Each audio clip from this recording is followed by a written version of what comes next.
espaço, tá, também é meu, a gente tem um espaço lá, e aí lá fica um treino, de manhã, tarde, noite. Fica ali por trás do Wizard da Álvaro Calheiros, da Caixa Econômica. Então, hoje vocês só vivem do jiu-jitsu como atleta profissional, como CT, como é assim? Eu escutei uma coisa muito interessante, eu fui para Natal agora no meio do ano, e um amigo meu, um rapaz, viu a gente treinando. A gente, assim, tem apoio de kimono hoje, né? MXA, queria até agradecer aí o apoio. A gente tem apoio de kimono, tem alguns apoios, ela tem Bolsa Atleta, e eu escutei o cara perguntando para um menino amigo meu lá em Natal, dizendo assim, eles são profissionais de jiu-jitsu? Aí o cara fez, olha, eles vivem como profissionais. Por que eles não são profissionais? Porque eles não vivem do jiu-jitsu. Porque realmente não a gente dá. Não dá.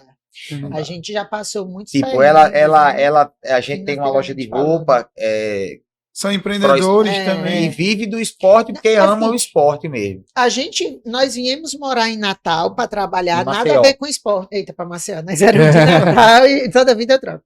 Viemos para Maceió para trabalhar, nada a ver com esporte, né? Viemos trabalhar com curso de informática. Na época, meu cunhado tinha uma escola de informática atrás, né? E aí surgiu uma oportunidade para a gente virar sócio dele e abrir uma unidade aqui. Ele queria uma pessoa de confiança e chamou a gente. A única coisa que eu fazia lá era jiu-jitsu. Eu era eu namorava com ele há um ano, tipo um ano, tava naquela fase do namoro. Eu era faixa azul, iniciante, aqueles caras que estavam desenvolvendo. Bem novinho, 18 anos. Com 15 anos eu passei esse negócio de viagem, começou desde com 15 anos eu fiz a minha mãe fazer o empréstimo para me viajar, pô. Passei 2 meses no Rio treinando. Mãe, eu preciso de R$5 mil que eu vou pro Rio. Na academia. O quê, rapaz? Você tem 13 anos. Eu preciso ir pro Rio, mano. Eu quero treinar, tal. 14 anos de idade. Passei 2 meses no tatame lá, não foi passar já começou daí. Então a minha filosofia de vida já começou no esporte desde cedo.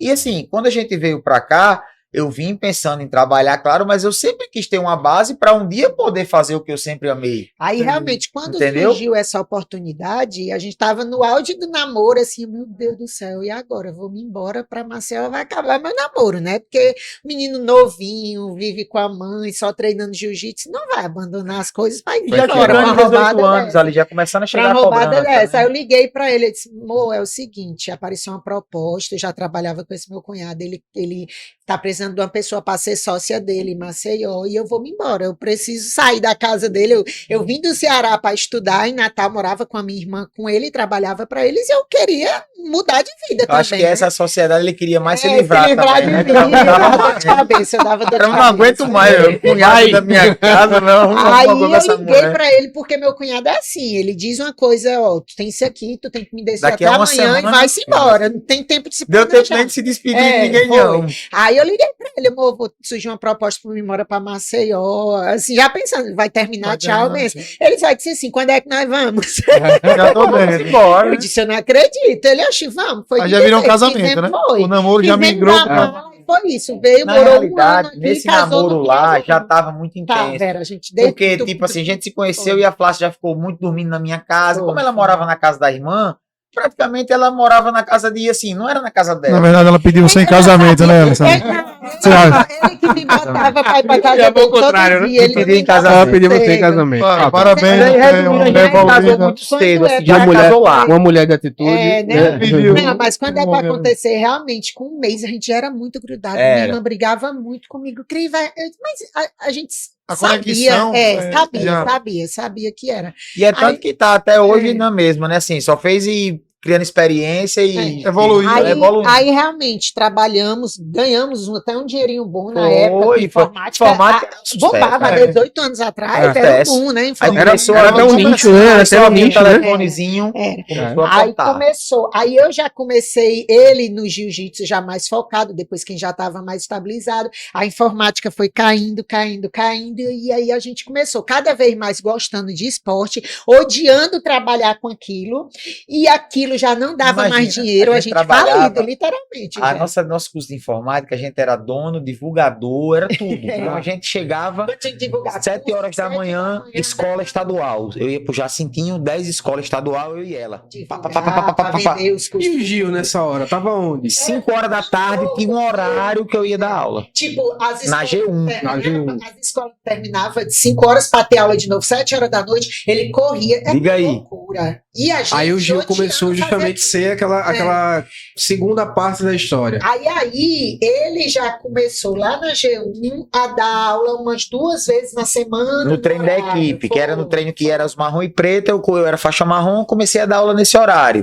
E aí eu já vi que eu tinha jeito para dar aula. Eu E tinha cada jeito de vez mais a professor. gente odiando a informática e se apaixonando mais pelo meio ali do esporte. Ele pelo jiu-jitsu, eu, né? Isso. E aí a gente faliu, literalmente faliu. A informática não dava mais Comida, dinheiro. né? E aí a Medalha não dá a comer, não, irmão. Mas, quer dizer, no jiu-jitsu você começa a dar aula a partir de que faixa? Marrom você já pode? Marrom já pode. Na realidade, roxa já pode como né, instrutor. como instrutor. Marrom já pode, mas o ideal mesmo É para ser professor, assumir uma academia é faixa preta. Preta. Aí eu só sei que chegou um ponto que a gente estava numa situação bem difícil mesmo, que a gente começou. Eu comecei a vender malha na academia, pegava malha, botava numa bolsa. Sacoleira mesmo. Sacoleira mesmo, vender malha para ajudar. Ele tomando de conta dos cursos que a gente teve filha também. Tava tudo muito difícil. A gente foi para Natal e ele já dando aula, mas ganhava muito pouco. Ó, dar aula de jiu-jitsu no Brasil é difícil, gente. Não é fácil, é muita relação. Eu tava Não é vendo- valorizado. Quais são as maiores dificuldades que a gente poderia identificar? Primeiro é a valorização. Vê Do só. profissional? Do profissional. Eu vou te falar para você. A minha academia hoje, é uma academia de jiu-jitsu aqui no Brasil, aqui em Alagoas, por exemplo, vamos dizer, de 120 a 200 reais. Varia, de 120 a 200 reais. Eu estava assistindo uma matéria hoje, nos Estados Unidos, a academia dos caras é $350 o mês. 1.000 conto. Não? Não, muito R$1.500. Uma diária, $60. Uma diária. Muito Ou disparado. seja, você quer ver a diferença? Por que você acha que os caras mais bem-sucedidos do esporte hoje estão morando nos Estados Unidos? Os caras valorizam, né, meu? O cara Por paga. isso, pô. Aí quando eu Mas falei, aí vamos discutir. aí para você, por exemplo, vamos assim, por alto, você tem um, por exemplo, eu lá é meio a meio com o cara da academia. Então, para você, vamos dizer, você cobra R$150 numa academia. 120, 60 para academia, 60 para ele. Ou seja, para você ter aí R$6.000